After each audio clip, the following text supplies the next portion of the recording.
В Урнарский район с рабочим визитом прибыла заместитель председателя Кабинета министров Чувашии, министр образования и молодежной политики Алла Салаева. В рабочей поездке ее также сопровождала министр культуры по делам национальностей и архивного дела Чувашской республики Светлана Каликова, глава администрации Урнарского района Андрей Тихонов, заместитель главы администрации района, начальник отдела образования и молодежной политики Денис Трофимов. Цель визита сразу двух министров республики – ознакомление с деятельностью сельских территорий, помощь и поддержка в решении проблемных вопросов. Глава администрации Буртасинского сельского поселения Николай Петров отметил, что имеется смета и проект благоустройства территории клуба. Алла Леонидовна внимательно выслушала проблемы указанного поселения, обещала помочь в ее благополучном решении. Алла Салаева также вручила награды жителям поселения. Благодарность Минобразования Чувашии были награждены учитель русского языка и литературы Буртасинской школы Анастасия Мурашева и ведущий библиотекарь местной библиотеки Ольга Иванова. В этот же вечер жители деревни Буртасы смогли также насладиться выступлением артистов Чувашского государственного театра оперы и балета. Концерт прошел на ура, зрители стоя аплодировали и благодарили артистов за подаренные минуты радости и хорошего настроения. Далее путь министров пролег через Янгорчинское сельское поселение. Встреча с населением прошла в Янгорчинском сельском доме культуры. Алла Леонидовна в ходе рабочего визита также ознакомилась с картинной галереей, являющейся визитной карточкой села. Вице-премьер оказалась под большим впечатлением от галереи. Она подчеркнула, что галерея является силой семьи, силой рода жителей указанного села. Вице-премьер прогулялась и по парку Победы села. Она предложила свои идеи по его благоустройству, созданию комфортной среды для жителей поселения. Алла Леонидовна рекомендовала смело идти к своей цели, подготовить проекты. Встреча завершилась на позитивной ноте. Благодарственным письмом Минобразования региона был награжден председатель СХПК Янгорчина Геннадий Романов. Геннадий Васильевич – настоящий патриот своей малой родины. В текущем году, к примеру, он помог приобрести форму для учеников школы к 9 мая. Также он активно участвует в мероприятиях по благоустройству села. Старосту села Янгорчина Николая Феофанова также не обделили вниманием. Он является активным общественником, участвует в организации проведения различных спортивных мероприятий в поселении. Его также наградили благодарственным письмом министерства. А для жителей села состоялся концерт с участием артистов Чувашского государственного театра оперы и балета.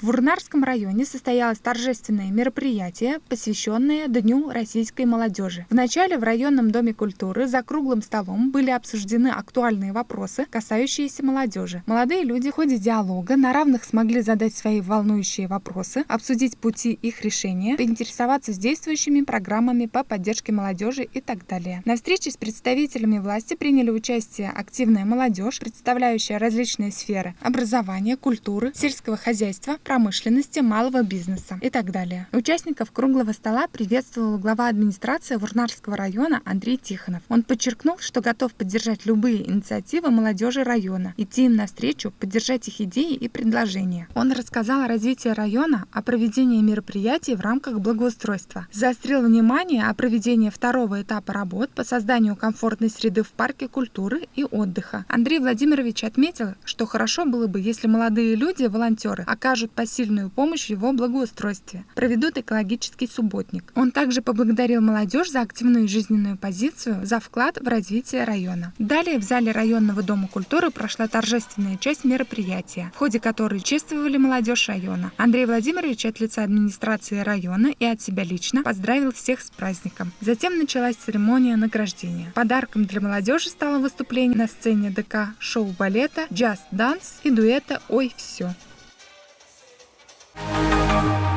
В администрации Урнарского района состоялось 10-е заседание Урнарского районного собрания депутатов 7-го созыва. В ходе него были обсуждены 6 основных вопросов. Вел заседание глава Урнарского района, председатель Урнарского районного собрания депутатов Владимир Яковлев. В заседании также приняли участие главы администрации городского и сельских поселений, руководители структурных подразделений администрации района. Первым вопросом рассмотрели внесение изменений в бюджет Урнарского района на 2021 год и на плановый двухлетний зимний период. Заместитель начальника финансового отдела администрации Вурнарского района Ольга Семенова разложила доходы и расходы районного бюджета, поясняя, что доходы бюджета увеличились на 20 миллионов 700 тысяч рублей, а расходы на 20 миллионов 800 тысяч рублей. Основные расходы бюджета текущего года связаны с направлением финансовых средств на развитие отдельных сфер экономики района. Так, из поступившего в бюджет района гранта главы Чувашии в размере 9 миллионов 900 тысяч рублей из 10 миллионов 500 тысяч рублей будут направлены на благоустройство и ремонт дорог и тротуаров в поселке Вурнары. 600 тысяч рублей будет использовано для формирования инвестиционного паспорта Вурнарского района. Далее на совещании также внесли изменения в отдельные решения Вурнарского районного собрания депутатов, связанные с предоставлением и размещением сведений о доходах, расходах, об имуществе и обязательствах имущественного характера лицами, замещающими муниципальную должность. В завершении был рассмотрен наградной материал. В ходе заседания депутаты также озвучили свои волнующие вопросы. Был затронут и острый вопрос, связанный с борщевиком. Вячеслав Горбунов пояснил, что на борьбу с борщевиком району выделили 850 тысяч рублей. Работа в этом направлении ведется. Также были озвучены вопросы по содержанию детских и спортивных площадок в поселке Вурнары и в поселениях района.